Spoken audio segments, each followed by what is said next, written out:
Jom kita tuai keladi Cina hari ini. Pertama, saya gemburkan tanah keliling ini menggunakan serampan 3 mata. Setelah itu barulah mudah untuk saya cabut keladi Cina. Tengok, inilah rupa keladi Cina sebesar genggam penumbuk orang dewasa. Setelah itu kita basuh ubi keladi Cina ini, buang segala akar dan gosok segala mana yang patutlah.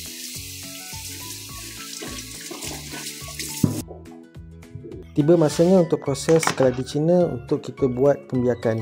Potong kepala dia. Ini rupa keladi Cina. Ada warna ungu di dalam sedikit. Buang batang dia. Dan inilah kepala yang kita akan tanam nanti.